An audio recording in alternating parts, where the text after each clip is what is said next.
తాకట్లో ఉన్న బంగారాన్ని విడిపించి ఆ రోజున మార్కెట్ ధర కట్టి మిగిలిన డబ్బును మీకు అందిస్తుంది Kommuri gold.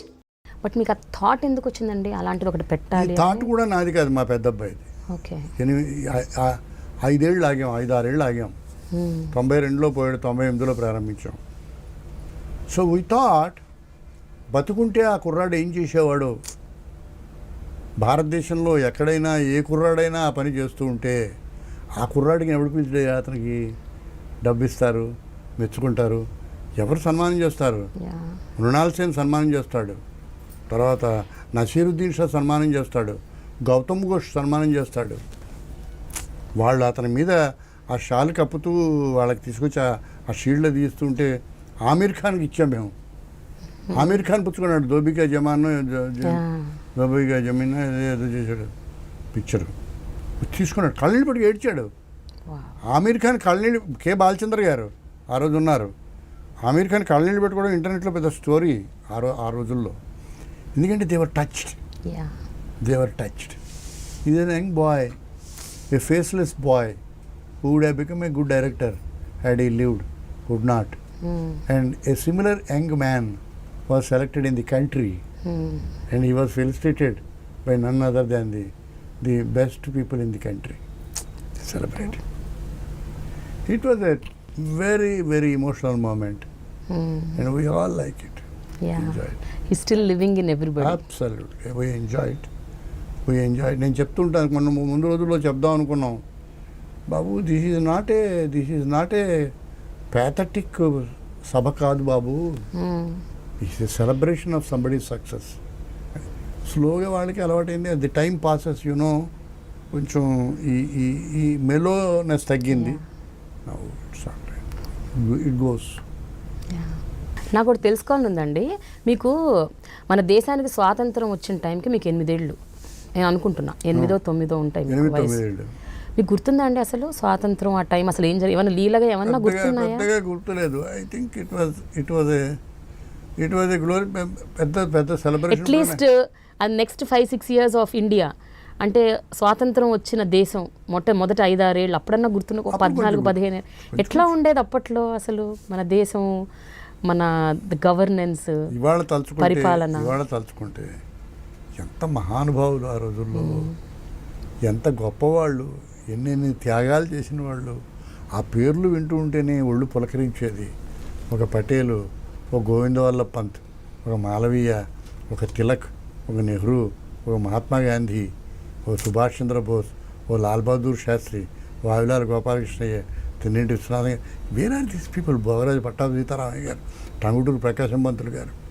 So we have a generation దాటి వచ్చేసి డెమోక్రసీని రకరకాలుగా మిస్యూజ్ చేసుకుని, డెమోక్రసీని ఏ విధంగా ఎక్స్ప్లాయిట్ చేయాలనే ఆలోచన చేసి, దాన్ని అవినీతి పాలు చేసి, ఎక్సెప్షన్ టు ది రూల్ ఏదైనా ఉంటే ఎక్సెప్షన్స్నే పట్టుకొని, ఇవాళ you have so many things. You have a goonda in the parliament, a murderer in the parliament, a womaniser in the parliament. Gayatri Prajapati కోసం మొన్నటిదాకా వెతికారు రేప్ చేసిన కేసులో దొరకడానికి. It's a pity. Tanguturi Prakasam Pantulu garu ఒక అమ్మాయిని రేప్ చేయడం గురించి ఆయన వెతకడం అన్నది, ఇట్ వాజ్ స్కాండల్. అసలు మేము ఊహించలేము. వావిలాల గోపాలకృష్ణయ్య గారు నేను కలిసి ఆంధ్ర యూనివర్సిటీలో ఉపన్యాసం ఇచ్చాము. గోపాలకృష్ణయ్య గారు 8 అడుగుల మనిషి, అంత ఉన్నతుడు ఆయన. నీ కథ ఏదో చదివానయ్యా నేను, నువ్వు బాగా రాస్తావు అన్నాడు. నేను ఇలా తల వంచి నమస్కారం పెట్టాను ఆయనకి. ఒక ఖద్దరు సంచి, ఆ ఖద్దరు సంచిలో ఒక ఖద్దరు పంచ, ఒక ఖద్దరు లాల్చి, ఏది ఇస్త్రీ చేసింది కదా, ఇలా లేదు, మడత పెట్టిన ఖద్దరు సంచి పంచ. ఎక్కడికి వెళ్తారు సార్ మాస్టర్ గారు అని అడిగాము మేము. తర్వాత సభ అయిపోయిన తర్వాత, మీరు పంచ చేయండి అయ్యా, నన్ను బస్సు స్టాండ్లో దింపేయండి, బస్సు ఎక్కి సత్తెనపల్లి వెళ్ళిపోతా అన్నాడు. కానీ నేను ఎమ్మెల్యే, ఇవాళ ఎమ్మెల్యే గారు ఎప్పుడైనా బస్సు ఇంటీరియర్ ఎలా ఉంటుందో చూసారా? బస్సు వెనక ఎమ్మెల్యే వెనక అందరూ చెంచాలు నడుస్తుంటారు చూసారా? ఆయనకి ఖద్దరు సంచి పట్టుకుని నడిచే ఎమ్మెల్యేని ఎప్పుడైనా మనకు అనిపించారా? మనకి ఎన్ని కోట్ల రూపాయలు ఎమ్మెల్యే సంపాదిస్తున్నారు ఇవాళ మన పేపర్లో చదువుతున్నాం. I have seen the decay of the political world. It's a decay. Yeah, you have seen that world and this world. ఏమి లాల్ బహదూర్ శాస్త్రి ఇంటికి వచ్చిన తర్వాత, ప్రైమ్ మినిస్టర్ అయిన తర్వాత సీనియర్ జనరల్ మేనేజర్గా ఆయన ప్రమోషన్ ఇచ్చారు వీళ్ళ అబ్బాయికి. Hmm. పెళ్ళాన్ని పిలిచేట ప్రైమ్ మినిస్టర్ కొడుకని తెలిసి అతనికి సీనియర్ ప్రమోషన్ ఇచ్చారు. ఆయనకి ప్రమోషన్ ఇచ్చిన కంపెనీ ఏదో ఒక రోజు ప్రైమ్ మినిస్టర్ని ఉపయోగించుకోవడానికి ప్రయత్నం చేస్తారు. దీని ఒకటే మార్గాంతరం, అబ్బాయి నా ఉద్యోగాన్ని రిజైన్ చేయమని, లేకపోతే నేను ప్రైమ్ మినిస్టర్గా రిజైన్ చేస్తాను అన్నాడు. ఎక్కడున్నారు వీళ్ళు? Where are these leaders today? So మీరు ఏ వయసులో ఉన్నప్పుడు మొట్టమొదటిసారి కరప్షన్ గురించి విన్నారు? అరే అన్ని వయసులోనే వింటున్నాం. మా అంటే అంటే బాగా నేను అనేది ఇంకో చిన్న కథ చెప్తాను. నాకు ఎప్పుడు ఈ కథ నాకు చాలా ఇష్టం. మా నాన్నగారు చెప్పేవారు. ఇంపీరియల్ కెమికల్ ఇండస్ట్రీస్లో పనిచేసేవాడు మా ఫాదరు. అది ఇంగ్లీష్ వాళ్ళ కంపెనీ, బ్రిటిష్ కంపెనీ. ఓ దొరగారు ఉండేవారు. నా చిన్నతనం మాట నేను చెప్తున్నా. ఆ దొరగారు చిన్న డ్రింక్ అలవాటు ఉంది. అందువల్ల ఆయన కంపెనీకి హెడ్ కనుక ఈ ఊళ్ళో విశాఖపట్నంలో ఆయన కంపెనీ డబ్బుని డ్రింక్ వాడుకుంటూ ఉండేవాడు. డ్రింక్ అలవాటు ఉన్నవాడు ఏదో లెక్కలు పడతాడు. ఎంత వాడుకున్నాడు? 100-200 వాడుకున్నాడు. 200-100 అంటే ఇవాళ 20,000-50,000 వాడుకున్నాడు. ఇంగ్లాండ్ నుంచి ఇన్స్పెక్షన్కి వస్తున్నారని తెలిసి అతను విశాఖపట్నం బీచ్కి వెళ్ళి తను షూట్ చేసి చచ్చిపోయాడు. మా నాన్నగారు చెప్పేవారు ఈ స్టోరీ.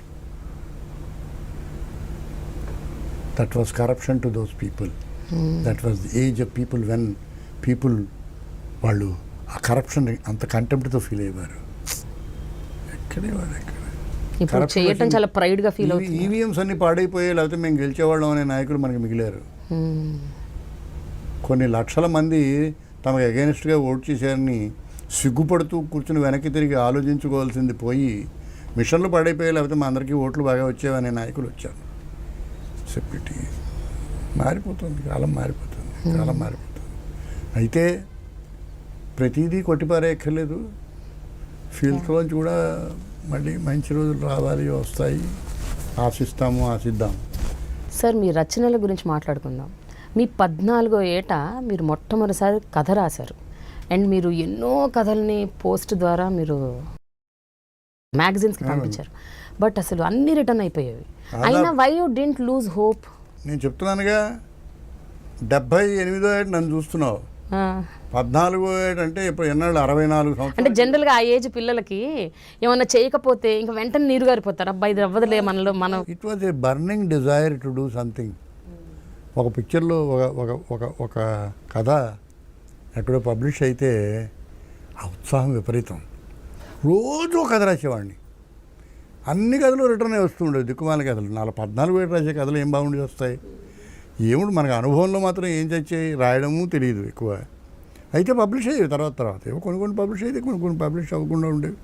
బట్ 14 అంటే ట్యూన్ చేస్తే 64-65 సంవత్సరాల పాటు ట్యూన్ అయిన బ్రెయిన్ ఇవాళ నేను మాట్లాడిన వాక్యం రాసిన వాక్యంలాగే ఉంటుంది. అలవాటు అయిపోయింది. So it went on and on and on and on. అయినో ఎన్నేళ్ల జర్నీ అసలు. Big journey, very big journey. జీవితంలో గొప్ప అదృష్టం ఏంటంటే ప్రేమ, అన్లైక్ సెవరల్ పీపుల్స్ లైఫ్. కొందరు రచనలు చేస్తారు, ఇన్కమ్ ట్యాక్స్ ఆఫీసులో పనిచేస్తారు. కొందరు ఇంకేదో చేస్తారు, జీవీఎంసీలో మున్సిపల్ కార్పొరేషన్లో పనిచేస్తారు.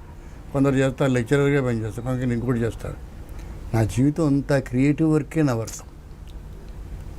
నేను న్యూస్ పేపర్లో పనిచేశాను, రేడియోలో పనిచేశాను, టీవీలో పనిచేశాను, సినిమాలో పనిచేశాను, యాంకరింగ్ చేశాను. ఇప్పుడు మాట్లాడుతున్నా సరే I'm doing creative work. Sir కానీ ఇంటి నుంచి అంత ప్రోద్బలం ఏమీ లేకుండా మీరు అసలు ఎట్లా, అంటే ఆ కసి మీకు ఎక్కడి నుంచి వచ్చింది? అదంతే, I was destined to do it. Because to right you should have piece of mind. And also ముందు ఇంట్లో 24/7 మీకు నాగింగ్ ఉంటే డోంట్ రైట్. ఎందుకు ఉండేదంటే, సి 1959 వేసుకో, 59లో నా నాటికి పబ్లిష్ అయింది. ఆ రోజుల్లో creative writing has no future. ఇవాళ ఇన్ని పుస్తకాలు ఉన్నాయి, ఆ పుస్తకాలన్నీ నేను రాసిన పుస్తకాలు. నీకు అర్థమైందా? వాటన్నిటికీ నా డబ్బులు వచ్చాయి. ఇవాళ నేను మాట్లాడితే నాకు డబ్బు ఇస్తారు, రాస్తే డబ్బు ఇస్తారు.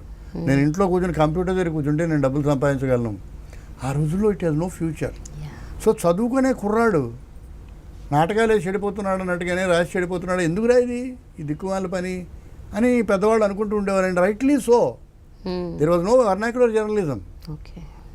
there was no journalism, there was no magazine which can publish and give you money, you understand.